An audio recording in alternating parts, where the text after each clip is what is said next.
Bonsoir à tous, merci de nous retrouver. Comme chaque soir, en direct sur KTV, nous sommes le jeudi 10 juin. Et à la une de cette édition, la journée a été marquée par la grève nationale des psychologues de France et de Navarre. Revendications et sensibilisation à leur profession étaient à l'ordre du jour. À Mayotte, ils étaient une dizaine sur le rond-point de la Barge. Ils réclament notamment le remboursement de leurs consultations par la sécurité sociale. Yousra Mahadali. Psychologues maltraités, patients en danger, c'est le slogan clamé ce matin par l'équipe de psychologues présents pour manifester au comité du tourisme. Un mouvement impulsé par le national qui a donc été suivi par les professionnels du secteur à Mayotte. La crise Covid a vraiment fait ressortir le besoin des psychologues pour toute la population, les angoisses générées, les difficultés avec tout ce qu'on traverse. Et le gouvernement a fait un peu des annonces à la va-vite sans concertation avec les psychologues en disant on va vous offrir des soins psy mais sur des choses qui ne sont pas réalistes, pas réalisables, où en réalité les moyens pour la santé mentale ils ne font que diminuer dans le public. Diminution des moyens alloués à la profession, non-valorisation de leur emploi. La vingtaine de psychologues présents étaient sur le pied de guerre pour sensibiliser la population à leurs conditions de travail. Donc les psychologues sont en colère, il y a un projet de remboursement des psychologues, des consultations de psychologues en libéral, ce qui en soi n'est pas inintéressant. Le problème c'est la forme que ça veut prendre. L'idée c'est déjà que ça va être sur prescription médicale, avec aussi des propositions au niveau tarifaire qui sont juste pas viables pour les psychologues. Si ça passe et que les gens seront remboursés par la Sécu au prix qui nous est demandé de faire, en fait on sera obligé de fermer. Des décisions prises sans consultation, telle est l'une des causes principales de cette grève. Les psychologues voudraient être entendus au même titre qu'elles entendent les maux de leurs patients. Les psychologues sont précarisés. Dans la fonction publique, ça fait 30 ans qu'il n'y a pas eu de hausse des grilles des salaires. C'est pour vous dire, il n'y a, je crois, aucune profession pour qui c'est le cas. On en considère très peu. D'ailleurs, on le voit sur la crise Covid, le Ségur de la santé. On a parlé de toutes les professions sauf les psychologues, alors qu'ils ont été très, très, très sollicités par toutes les angoisses générées par les confinements divers et variés. Une matinée de solidarité qui, ils espèrent, leur permettra de rediscuter des mesures actuellement prises par le gouvernement. Nous l'évoquions hier, EDM a décidé de se lancer dans la production d'énergie verte. L'électricité de Mayotte souhaite en effet utiliser des bioliquides pour produire l'électricité. Une démarche qui doit maintenant être soutenue par les autorités locales. La nouvelle est excellente en termes d'écologie car les vertus du bioliquide sont certaines, à l'instar de l'amélioration de la qualité de l'air. Écoutons le directeur de EDM lors de la matinale de Kwesi. Nous nous sommes dit à EDM que ce serait bien de faire un grand pas au lieu de faire des petits pas. Et comme la technologie est aujourd'hui au point, on sait faire du carburant végétal, 100% végétal, ce qui n'était pas le cas il y a quelques années. Aujourd'hui, ça marche. Et bien on s'est dit, faisons déjà un essai, montrons que c'est possible, voyons comment on peut amener le produit, comment on peut l'apprivoiser dans les centrales et finalement quelle électricité il produit. En fait, ça tourne comme une horloge, ça tourne formidablement bien. Et donc ça donne confiance aux techniciens, ça donne confiance aux dirigeants et je pense qu'on va donc arriver à convaincre, y compris les autorités, parce qu'au bout du bout, l'électricité est administrée. Bien sûr. Vous pouvez penser que j'ai tout le pouvoir sur tout, c'est faux. Je ne suis qu'un concurrent parmi d'autres sur le terrain mahorais. Et donc de convaincre finalement les autorités de nous donner le feu vert pour convertir effectivement les deux centrales à 100% végétal, ce qui serait une grosse avancée puisque de 94% de bio et de renouvelable on passerait à 100%, de 6% pardon, on passerait à 100%. Le collège Ouvoa-Moja de Passamenti a obtenu la labellisation d'établissement en démarche de développement durable. Afin de poursuivre ses efforts, il a organisé aujourd'hui la première édition de la journée Mon Environnement.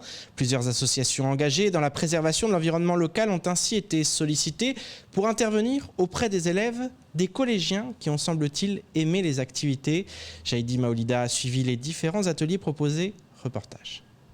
Sensibilisation à la protection de la nature, observation de la faune ou encore ramassage d'ordures ont rythmé la matinée des élèves de 6e du collège de Passamenti. Toutes ces actions sont réalisées dans un cadre précis, la journée Mon Environnement. La journée Mon Environnement a été pensée pour les élèves de 6e pour qu'ils puissent se rendre compte de l'environnement qui les entoure, aussi bien au niveau des plantes que de la faune, de la flore. On ne peut pas leur transmettre n'importe quoi.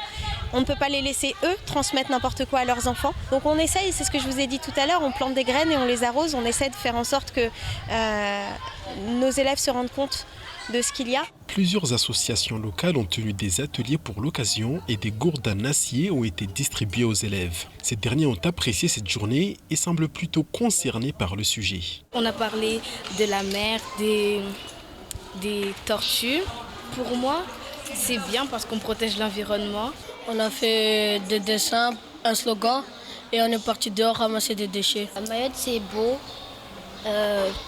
Pour la protéger, on ramasse des déchets. Même des Maoris jettent des déchets par terre et c'est pas bon pour la santé. Le collège Ouvoamouja de Passamaïti a été labellisé établissement en démarche de développement durable suite à ses engagements. Il compte poursuivre cette dynamique. Une prochaine édition de la journée Mon Environnement est déjà à l'étude pour l'année prochaine. Il est temps de regarder le reste de l'actualité locale, en bref, avec notamment l'IFRECOR qui tire la sonnette d'alarme face à la dégradation des récifs coralliens, ou encore Nadjima Hamada, élu président du Conseil régional de discipline des avocats. Au montage, Leslie Vimenet. Nadjima Hamada vient d'être élu par ses pairs président du Conseil régional de discipline des avocats, regroupant les 3 cours de Mayotte, Saint-Pierre et Saint-Denis de la Réunion. Vendredi, il siégera pour la première fois en tant que président et aura à rendre 3 décisions relatives à des fautes déontologiques d'avocats réunionnais. Cette instance peu connue du grand public est éminemment importante pour les avocats. Elle a la responsabilité de juger des fautes déontologiques des avocats des barreaux qu'il regroupe. C'est donc une instance particulièrement importante. Le conseil peut être saisi par le bâtonnier ou par l'avocat général. Les peines décidées peuvent aller jusqu'à la radiation. Si l'avocat n'accepte pas la décision, il va en appel. C'est ce conseil qui avait décidé en première instance de la radiation de Jacques Chibozo avant que ce dernier ne fasse appel de la décision. Décision de première instance confirmée en 2015. Engagé en mars 1999 sur décision du Premier ministre, l'IFRECOR est une initiative nationale dont la vocation consiste à promouvoir la protection et la gestion durable des récifs coralliens, les herbiers et des mangroves. Un dernier rapport vient d'être dévoilé et il est inquiétant pour Mayotte, territoire où la protection des récifs coralliens est la plus forte. L'île au lagon est soumise à une forte pression démographique et très anthropisée, où la majorité des récifs sont plutôt dégradés. En 2020, l'état des récifs de Mayotte est mauvais. Seulement 40% sont classés en bon état, contre 60% jugés dégradés. C'est légèrement mieux qu'à La Réunion, avec seulement 30% en bon état, mais cela reste très inquiétant. Le rapport met à jour des peuplements de certaines espèces de poissons à la baisse depuis le début du suivi, des signes de pression forte sur certaines espèces commerciales, un impact significatif du blanchiment corallien sur la richesse spécifique des poissons. Les herbiers et les mangroves déclinent aussi gravement à Mayotte.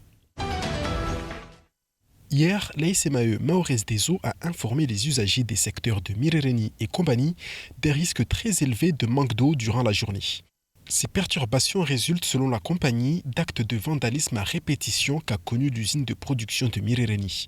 Mais un autre problème vient compliquer la distribution d'eau potable dans ces villages. Les conduites d'eau brute et de distribution ont été cassées par un individu déséquilibré. La SMAE conseille aux usagers à chaque coupure et avant chaque remise en eau de veiller à la fermeture de tous les robinets de l'habitation et de laisser couler l'eau durant les toutes premières minutes, tout doucement, pour favoriser l'évacuation de l'air en excès du branchement et ainsi préserver les compteurs. Il convient également de laisser couler l'eau ensuite jusqu'à ce qu'elle soit claire en la récupérant dans un récipient pour un usage autre qu'alimentaire. Enfin, il est conseillé de faire bouillir l'eau pour des usages alimentaires dans la première demi-journée suivant la remise en eau. Et c'est ainsi que s'achève cette édition. Merci de nous rester fidèles sur KTV. Demain, vous retrouverez dès 19h Yousra Madali pour tout connaître de l'actualité locale. Pour ma part, je vous donne rendez-vous lundi. Excellente soirée sur Quizy.